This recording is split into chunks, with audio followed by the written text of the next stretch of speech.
The first thing Caleb Hayes saw after 30 years of darkness was an Empress on her knees, and the terrifying part was that she was crying like a child who had finally found her way home. I was there when it happened. I was standing 12 feet from the recovery bed, wearing the silver robes of the Imperial Medical Archive, holding a data slate that suddenly felt very small in my hands. Around me, the throne chamber had gone silent. Not ceremonial silent. Not respectful silent. The other kind.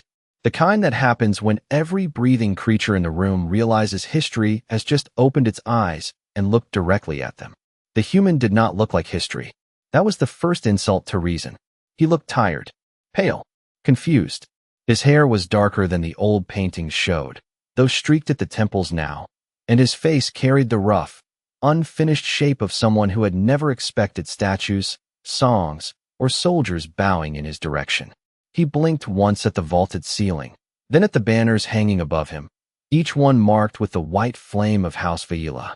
Then he looked down at the woman kneeling beside his bed. That woman commanded 9 fleets, 17 fortress moons, and more loyal blades than I could count. Entire border systems lowered their shields when her ships entered orbit. Governors forgot how to breathe when she said their names. Children across the empire recited her victories before they learned arithmetic. Empress Vaila the Unbroken, last heir of a murdered line, breaker of the Ashen Houses, builder of the Second Crown. And she was kneeling beside a confused human in a faded medical chamber, like he was the throne and she was the subject. Caleb Hayes stared at her for several seconds. Then his voice came out rough, quiet, almost ordinary. "Kid." The Empress lowered her head. The entire court flinched. Not because the word was insulting. Because nobody had called her that in 30 years and survived the intimacy of it. Her armored guards shifted, uncertain whether to defend her dignity or pretend they had heard nothing. Vaila did neither. She pressed one hand over her mouth, and for the first time in my service, I watched. The most feared ruler in the quadrant fail to look powerful. "You remember me," she whispered. Caleb frowned, like the question made no sense. "You were 6. Another wave of silence moved through the chamber. I saw generals turn away. I saw priests close their eyes. I saw one old war captain grip the rail beside him as if the floor had tilted. Because to us, Vaila had always been the Empress. To the human, she was still a little girl covered in dust, hiding behind broken stone while the sky burned orange over the ruins of Cauldron Gate. He did not know what she had become. He did not know 30 years had passed. He did not know his name had been carved into every academy wall from here to the outer colonies. He did not know that soldiers touched 2 fingers to their chest before battle and said his last recorded words like a prayer. He only looked around the room, confused by the crowns, the banners, the kneeling army, and the woman trembling at his bedside. "Where am I?" he asked. Vaila lifted her face. Her eyes were wet, but her voice steadied because empires can shake, but empresses are trained not to. "Home," she said. Caleb glanced at the alien doctors, the honor guard, the massive glass window overlooking a capital city he had never seen, and finally back at her. "How long was I out?" Nobody answered immediately. That was the problem with humans. They asked simple questions that made entire civilizations ashamed of the answer. I checked the slate in my hands, though I already knew the number. Every child knew the number. 30 years, for months, and 11 days since a maintenance engineer from Earth stepped in front of 7 poisoned arrows meant for a royal child no army wanted to save. 30 years since the assassins laughed at his soft skin, his single heart, his primitive biology, and his ridiculous belief that a child was worth dying for. 30 years since the poison failed to finish its work. Vaila reached for his hand, careful, almost afraid he might vanish if touched too quickly. 30 years, she said. Caleb stared at her, then at his own hand. Then, in a voice so calm it made the room colder, he asked the only question a human like Caleb Hayes would ask after losing 3 decades to a poison that should have stopped him in less than a minute. "Did you grow up safe?" And that was when every alien in the throne chamber understood why the Empress was kneeling. 30 years earlier, Caleb Hayes was not a legend, a soldier, a chosen champion, or anything the Empire would have bothered recording if the universe had been fair. He was a maintenance engineer from Kansas with a bad left knee, a toolbox older than most diplomatic treaties, and a habit of talking to broken machines like they were stubborn coworkers. That was what made the whole thing ridiculous. The Ashen Houses had spent 2 centuries hunting royal bloodlines, rewriting succession laws, bribing military governors, and turning assassinations into an art form, only for their perfect civil war to be interrupted by a human whose official job title was Atmospheric Regulator Specialist, 3rd class. I know because I reviewed his original work file. It was insultingly plain. Caleb Hayes, age 34. Born in Wichita, Earth. Certified in habitat pressure systems, emergency coolant routing, hull patch diagnostics, and field generator repair. No noble status. No military command. No enhanced implants. No known psychic sensitivity. No combat decorations beyond a basic civilian survival course that apparently lasted 1 weekend and involved simulated engine fires. His personnel photograph showed him standing under fluorescent light in a gray utility jacket, holding a coffee cup, looking mildly annoyed at whoever had told him to smile. That was the human who walked into the fall of Cauldron Gate. Not because he was brave in the polished way empires love to advertise. Not because some prophecy dragged him there. He was there because Station 12 had lost pressure in its eastern evacuation tunnel, and Caleb had been the only engineer stubborn enough to cross 3 miles of failing infrastructure to restart the seals manually. The alien commanders dismissed him immediately. I have read their battlefield notes too. One officer called him temporary labor. Another called him a soft world mechanic, which was especially funny because Earth is not soft, by any reasonable galactic standard. At the time, however, most of us did not understand that. Humans were still new to our records. They seemed too informal, too breakable, too emotionally inefficient. They named their tools. They thanked service drones. They apologized to doors that opened too slowly. Caleb did all of that. Witnesses said he patted a damaged oxygen pump and told it, "Come on, buddy, do not quit on me now," as if encouragement could replace engineering. Then the pump restarted. That detail was removed from the official report because nobody wanted to explain it. Cauldron Gate was already collapsing into panic by the time he reached the evacuation corridor. Sirens echoed through the walls. Emergency lights painted everything red. Civilians moved in broken lines toward the transports while soldiers argued over which royal heirs were still alive, which ones were politically useful, and which ones had become too dangerous to rescue. Caleb did not know any of that. He did not know the 6-year-old girl hiding beneath a cracked ceremonial bench carried the last clean claim to the throne. He did not know half the fleet would have abandoned her to avoid another succession crisis. He only saw a child sitting alone in the dust, clutching a torn blue ribbon, trying very hard not to cry because royal children had been trained not to make noise when enemies were near. Caleb stopped. That single pause ruined 30 years of planning by people much smarter and much crueler than him. One evacuation officer shouted for him to keep moving. Another told him the child was not his concern. Caleb looked at them, then looked back at the little girl. He did not raise his voice. He did not make a speech. Humans rarely need speeches when they are about to become impossible. He just set down his toolbox, walked across the shaking floor, crouched in front of her, and asked, "Hey, kiddo, are you hurt?" Viola stared at him like she had never been asked a question that simple in her entire life. Maybe she had not. Her whole world was bloodlines, alliances, hostage protocols, and survival drills. Caleb offered her one dusty hand and gave her the gentlest smile in a city that had forgotten gentleness was allowed. "My name is Caleb," he said. "I am going to get you out of here." And because she was 6, terrified, and smarter than every adult in that corridor, Viola took his hand. The evacuation corridor should have been safe. That was the lie everyone told themselves because the alternative was admitting that Cauldron Gate had already been lost.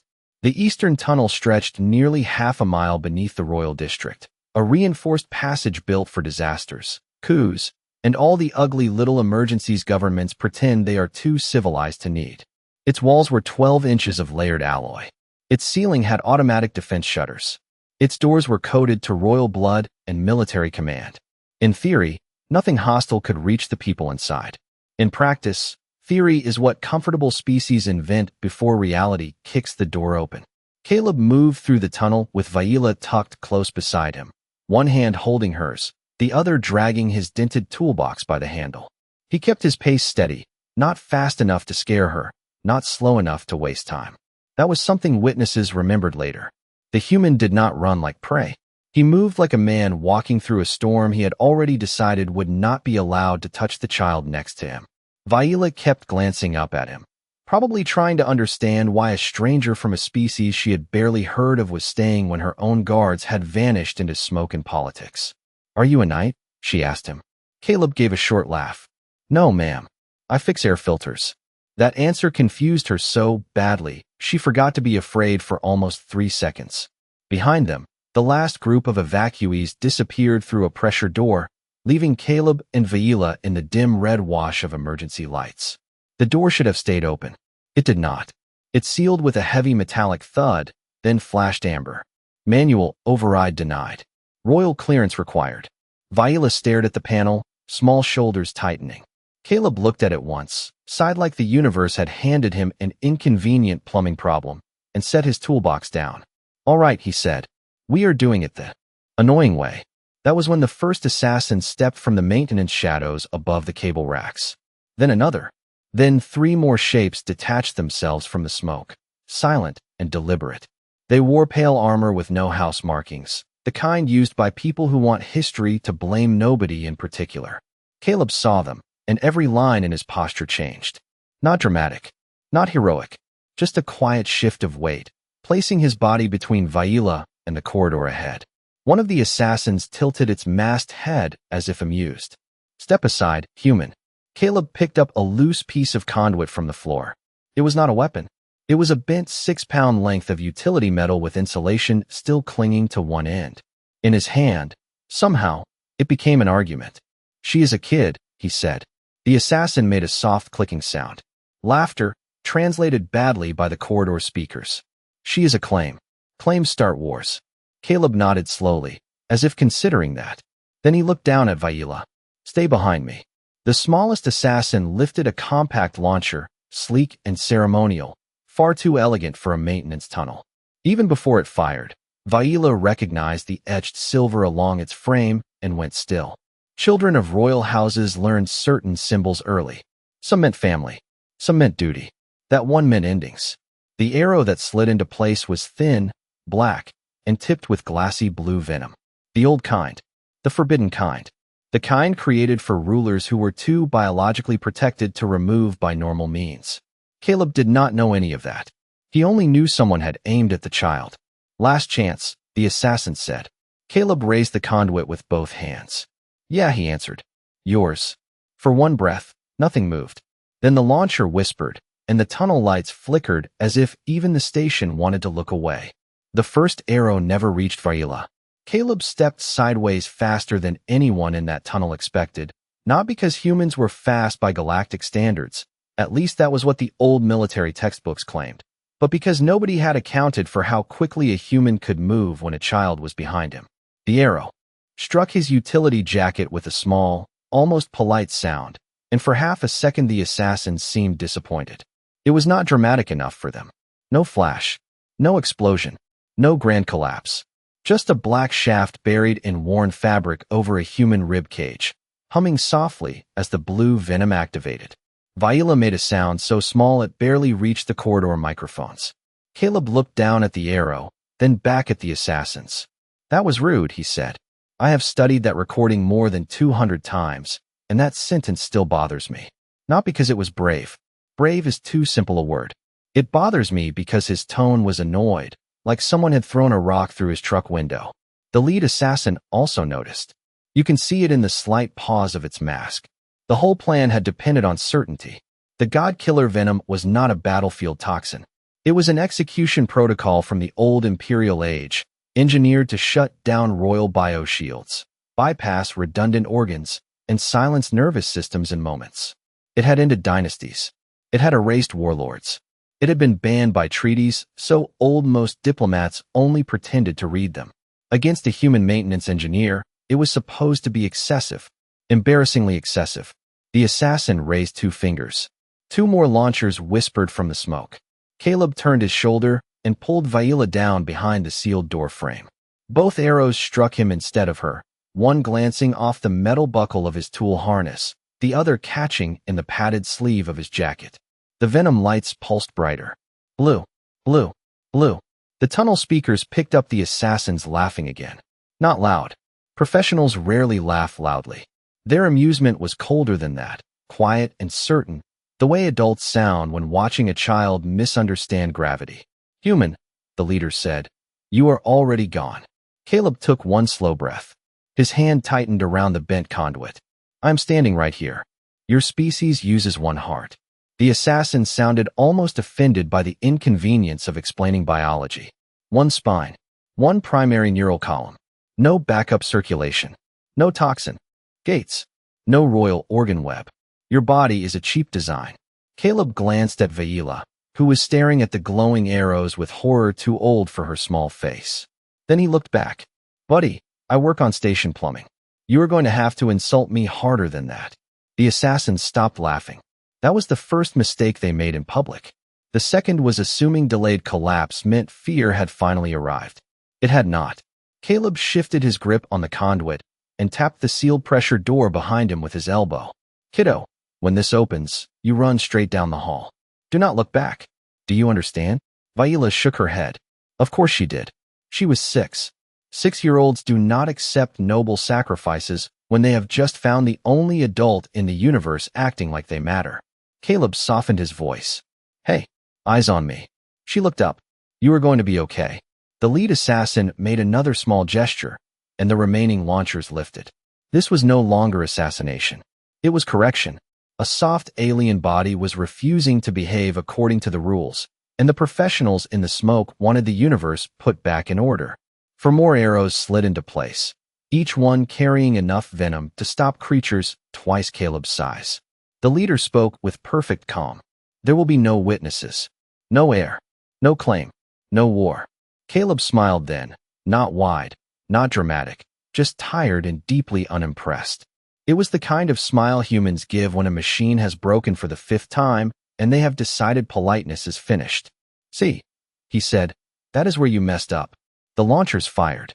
Caleb moved before Vaila could scream, stepping fully into the line between her and history, and the tunnel filled with the soft blue glow of a poison that had just made the worst decision of its ancient career. The poison expected collapse. That was what the old formulas promised, what the assassins had paid for, what every medical archive in the Empire would have predicted with smug confidence. A body receives the venom, the nervous system loses command, the muscles fail, the mind dims, and the target becomes a quiet problem for someone else to remove. Caleb Hayes did not follow the formula. He staggered once, yes. His boots scraped against the tunnel floor, and one hand pressed briefly against the sealed pressure door as the blue light crawled across the fabric of his jacket. Vaila reached for him, but he stopped her with 2 fingers raised gently in the air. Not a command. Not exactly. More like a promise that he was still there. Stay low, he said. His voice was thinner now, but it was still his voice, still calm, still carrying that impossible human steadiness that made the recording feel wrong every time we studied it. The assassins waited for the next stage. They had seen proud generals remain upright for a few seconds. They had seen enhanced royal guards take half a minute to understand their own bodies had betrayed them. Delay did not worry them. Delay was part of the theater. Then Caleb bent down, picked up his toolbox, and threw it at the emergency door controls. Not hard enough to shatter the panel, but precisely enough to knock the casing loose. The lead assassin froze. That was the first true moment of confusion. Their target was supposed to be counting his last breaths, not performing field repairs. Caleb dropped to one knee, not because he was done, but because the manual wires were 6 inches above the floor, and apparently even dying humans respected practical angles. He pulled 3 cables free, twisted 2 together, and sparked the 3rd against the exposed contact plate. The pressure door groaned. Vaila stared at him with both hands over her mouth. The assassins finally moved forward. Too late. The door opened 18 inches. Not enough for Caleb. Enough for a child. He looked at Vaila. Go. She shook her head again, harder this time, tears cutting pale lines through the dust on her face. I am not leaving you. Caleb gave her that same tired smile. That is sweet. Also no. He pushed the door wider with one shoulder, and every poison monitor in the assassins' masks must have been screaming by then, because all 5 of them hesitated like they were watching math commit a crime. The human should not have been able to stand. He should not have been able to think. He definitely should not have been able to lift a royal child with one arm and slide her through the gap like he was helping her climb into the back seat of a pickup truck. Run to the green lights, he told her. Find people with medical badges. Say Caleb sent you. Vaila grabbed his sleeve. Come with me. For the first time, pain showed on his face. Not fear. Not regret. Just the cost of staying awake while an ancient weapon tried to turn off every signal in his body. He leaned closer so only she and the corridor microphones could hear. I will be right behind you. That was a lie. Humans are disturbingly good at lying when kindness requires it. Viola knew it too. Children always know.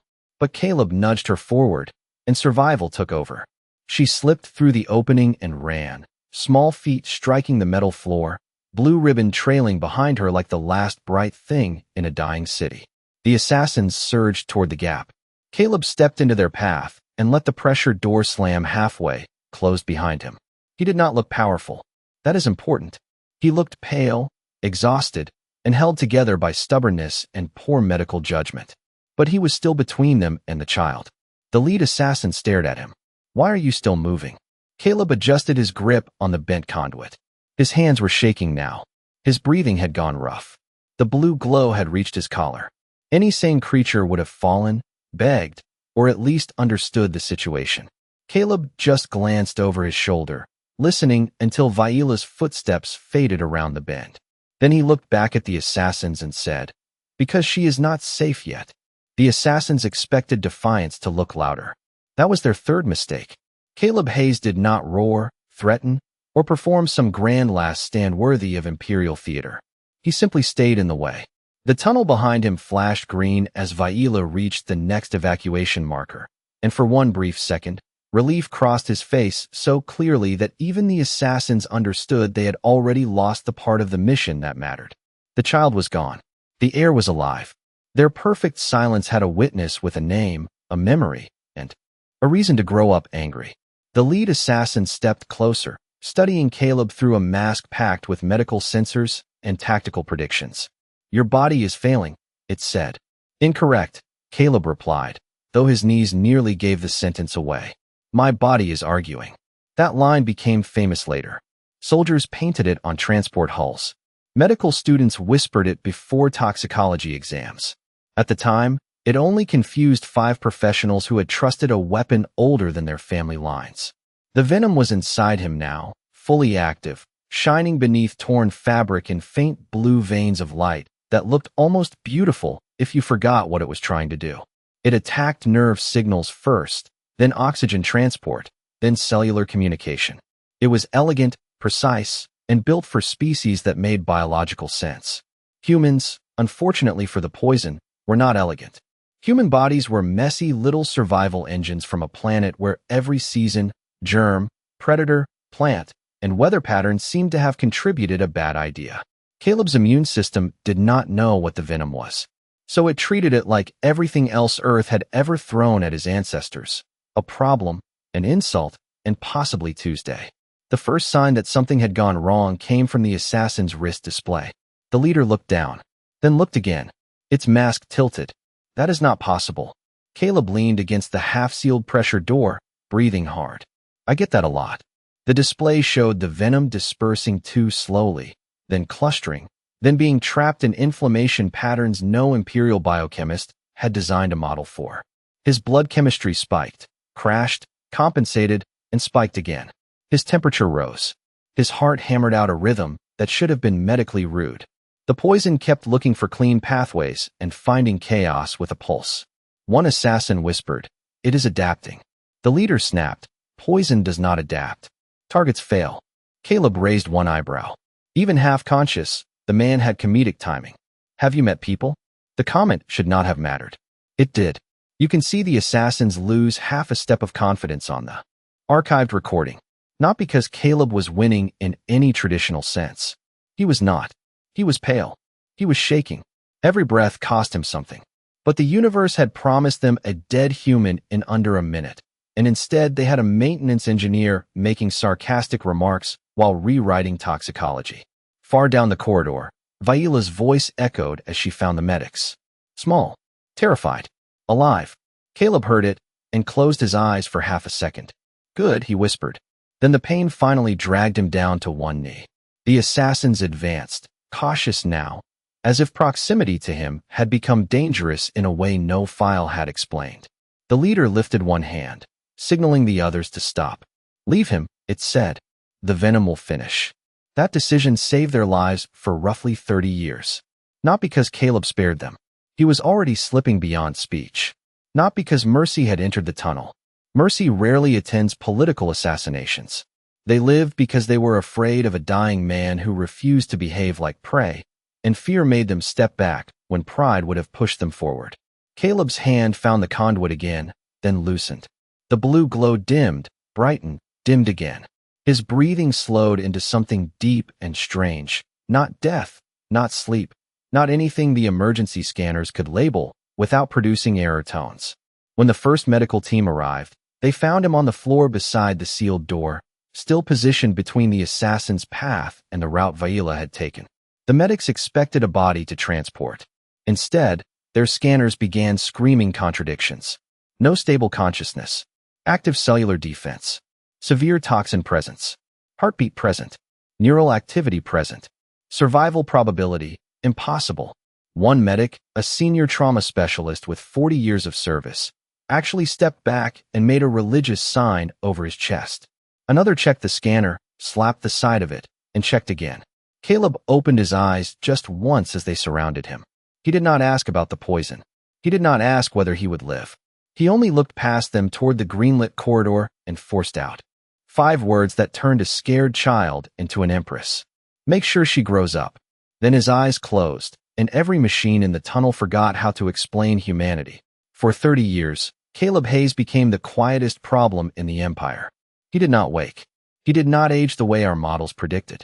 He did not heal completely, but he also refused to decline with the dignity expected of a poisoned organism.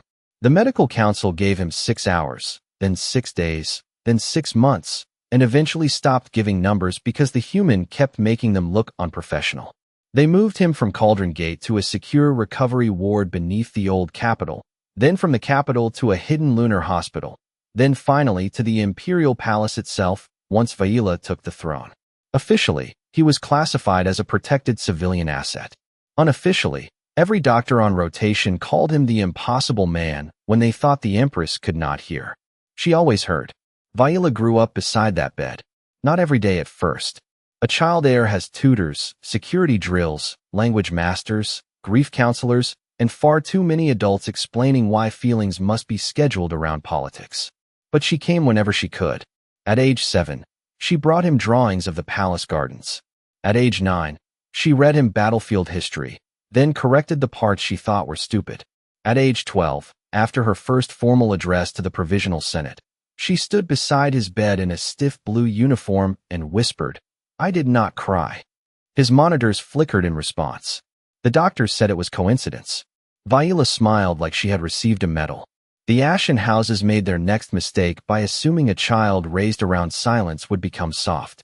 They saw her small hands, her careful voice, the ribbon she still wore hidden under her collar, and they mistook memory for weakness. That misunderstanding cost them influence first, then territory, then loyalty. Vaila did not become cruel. That was what frightened the old nobles most. Cruel rulers are predictable. They punish because they enjoy the sound of fear.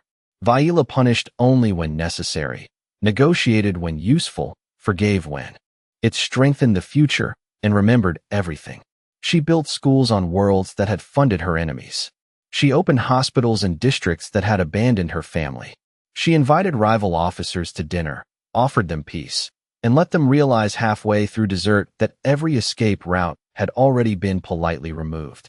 American humans have a phrase for that, I believe. Playing chess while everyone else is playing checkers. Vaila played Empire while the Ashen Houses were still arguing over chairs. Through all of it, Caleb remained asleep. Not dead. Never dead. That distinction mattered. His heart kept its stubborn rhythm. His immune system kept wrestling with a poison designed for royal bodies and finding new ways to insult it. Every few years, the venom changed shape, and every few years, the human changed with it. The chief toxicologist once said the poison and Caleb were no longer attacker and victim, but two ancient drunks fighting in an alley, neither one remembered entering. That comment earned him 3 weeks of unpaid leave and a private thank you note from the Empress. By the time Vaila turned 20, the story had escaped containment. Soldiers told it first, because soldiers always know which truths command cannot bury. A human had stepped in front of forbidden venom for a child outside his species. A human had stayed conscious long enough to give her a future. A human had not died when history ordered him to. The legend grew legs, then wings. On mining colonies, workers tapped pressure doors twice for Caleb before entering dangerous tunnels. In military academies, cadets were taught that the first law of human contact was simple: never assume they are finished. In children's books, Caleb became taller, stronger, brighter, sometimes absurdly handsome, which annoyed Vaila because she said the real man looked like he had slept badly even before the poison. Still, she allowed the books. Legends are tools, and Vaila had learned from the best accident the Empire ever suffered.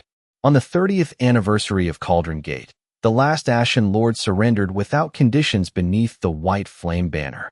Vaila accepted his oath in the morning, signed the reconstruction charter by noon, and spent the evening alone in Caleb's recovery chamber. She was no longer the child under the bench. She was 36, crowned, feared, loved, and tired in the way only rulers and survivors understand. She placed her hand on the glass beside his bed and said, "I grew up." The machines hummed. The city lights burned beyond the palace windows. For a moment, nothing happened.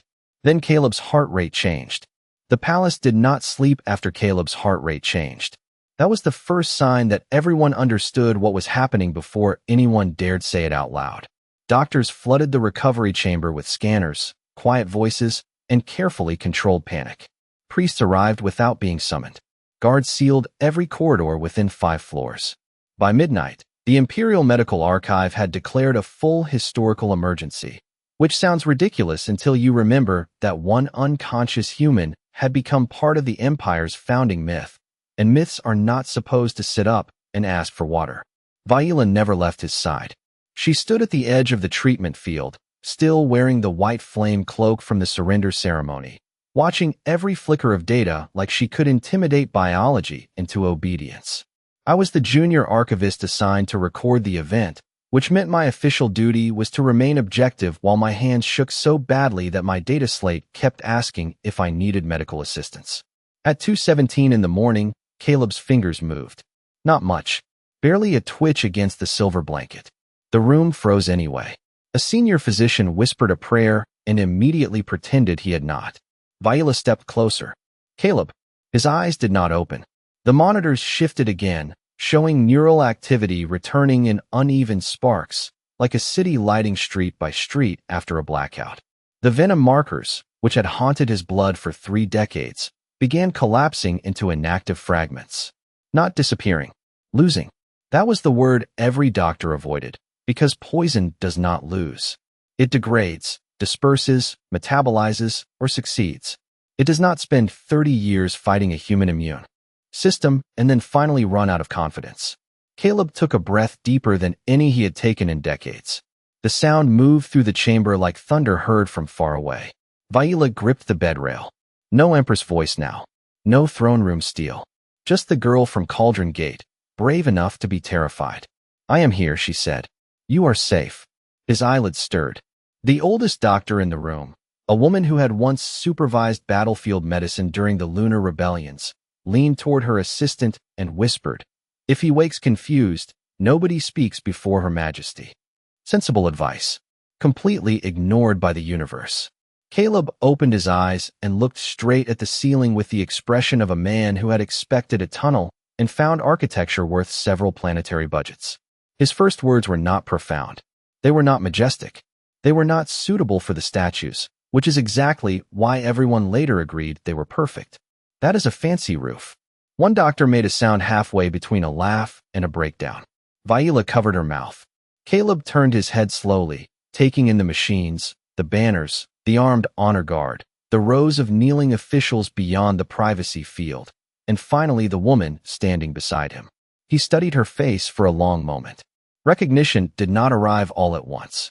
It moved through him carefully, connecting a child's eyes to an empress's crown, a blue ribbon to a white flame empire, a promise in a tunnel to an adult who had kept breathing long after the world told her not to. Vaila, he asked. She nodded once, and somehow that small movement carried more weight than any coronation. Yes. Caleb blinked. You got tall. The Imperial Guard broke formation in spirit, if not in posture. I saw shoulders shake. I saw generals stare very hard at the floor. Vaila laughed once, softly, and that laugh cracked 30 years of ceremony clean down the middle. Then Caleb tried to sit up. Every doctor in the chamber panicked at once, which was impressive because they had trained for poison, organ shock, neural instability, and diplomatic assassination, but apparently nobody had written a protocol for stubborn human attempts basic movement after a generation-long coma. Sir, please remain still, one physician said. Caleb looked at him. How bad is it? The doctor hesitated. You were exposed to an extreme quantity of prohibited imperial venom. Caleb waited. And you have been unconscious for 30 years. Caleb stared at him, then turned to Vaila. The court beyond the field had started lowering itself to one knee, not by order, not by ritual, but by instinct. First the guards, then the doctors, then the ministers, then the old war captains who had survived campaigns fought in Caleb's name. Vaila lowered herself last, not because she was less loyal, but because she wanted him to see her standing first. She wanted him to know the child had made it. Then the Empress knelt beside his bed, and Caleb Hayes, maintenance engineer from Kansas, looked absolutely horrified. Please do not do that, he said. Vaila bowed her head. I have waited 30 years to thank you. Caleb looked around at the kneeling empire, the impossible city beyond the glass, the banners marked with a symbol he did not understand, and the grown woman who still wore a strip of faded blue ribbon under her crown. Then his voice lowered to almost nothing. Did you grow up safe? Vaila smiled through tears. No, she said. I grew up dangerous. Vaila's answer changed the room. Not because it sounded fierce, though it did. Not because the Empress had finally spoken like the ruler everyone feared, though she had. It changed the room because Caleb Hayes looked sad when he heard it. That was the part nobody expected. Ministers expected pride. Generals expected approval. Priests expected some sacred recognition that the child he saved had become the blade her enemies deserved. But Caleb only looked at Vaila, saw the crown, the guards, the white flame banners, the weight behind her eyes, and understood that safe had been too small a word for what he had wanted. He reached for her hand before the doctors could stop him. His fingers were weak, but Vaila took them like a royal seal being placed into her palm. I am sorry, he said. Every official in the chamber stiffened. The apology made no political sense. It ignored 30 years of victories, reforms, restored worlds, rebuilt cities, and 1,000 songs that insisted everything had happened exactly as destiny intended. Vaila shook her head. You gave me a chance. Caleb's mouth twitched with the ghost of a smile. Yeah, kids are supposed to get more than chances. That sentence was never placed on the palace walls. Vaila refused. She said some words were too human to turn into stone. Instead, she carried them privately, which made them spread faster. The Empire had already known Caleb as endurance, sacrifice, and impossible biology. That morning, we learned the more frightening truth. Humans were not terrifying because they survived poison. Survival alone is impressive, but many species survive terrible things. Humans were terrifying because after surviving, their first instinct was not revenge, reward, or glory. It was concern. Caleb looked at the most powerful ruler in 3 sectors and still saw a child who should have had lunchboxes, scraped knees, bad school projects, and ordinary birthdays instead of assassination reports and emergency crowns. Vaila rose then and turned to the court. No one told her to. No one needed to. The kneeling officials looked up as she removed the faded blue ribbon from beneath her crown and laid it across Caleb's blanket. This empire was not built because I was royal, she said. Her voice carried to every corner of the chamber, steady enough to command fleets and soft enough to honor a hospital room. It was built because one ordinary human decided a child mattered more than politics. Nobody moved. Even the machines seemed quieter. Remember that, Vaila continued. Not the venom. Not the arrows. Not the 30 years. Remember the decision. The galaxy calls humans reckless because they step where safer species calculate. The galaxy calls humans fragile because their bodies can break. The galaxy calls humans primitive because they still believe one life is reason enough to challenge an empire. That is why they are dangerous. Caleb closed his eyes for a moment, embarrassed in the deeply American way of a man who would rather fix an air filter than be worshipped by a civilization. Viola, he muttered, that is a lot. She looked back at him, and for the first time since waking, he saw something playful under the crown. You were asleep. I had time to prepare. One laugh escaped the chamber. Then another. Quiet, careful, almost disbelieving. The fear did not vanish, but it changed shape. It became reverence, not for a monster, not for a weapon, but for the strange species that could turn kindness into a military doctrine and stubbornness into a medical event. Later, the official histories would debate whether Caleb Hayes founded the Second Empire. Scholars would argue for centuries, because scholars are paid to complicate simple things. Caleb denied it every time. He insisted he had only opened a door, patched some wiring, and made sure a kid got out. Viola never corrected him in public. She simply ordered that every evacuation tunnel in the Empire be marked with a small human handprint beside the emergency lights. Not a crown, not a sword, a hand. A reminder that power does not always announce itself with armor. Sometimes it wears a dusty work jacket, carries a toolbox, and stands between a child and the end of her world. I was there when Caleb finally saw the monument years later, after he had learned to walk again and complain about palace coffee with impressive consistency. He stared at the handprint for a long time, then shook his head. You people made me taller, he said. Viola, walking beside him without guards because no one in the capital was foolish enough to threaten her near him, smiled. Only by 6 inches. He sighed. That is how legends get out of hand. She looked at the monument, then at the crowds bowing from a respectful distance, then at the man who had slept through his own myth and still worried the story was too much. No, Caleb, she said. That is how humans become legends. And that was the final lesson the Empire learned. Humans were not monsters because they could survive what should have ended them. They were monsters because they made impossible mercy look ordinary, and once they decided someone was worth saving, even time, poison, and history had to move out of the way.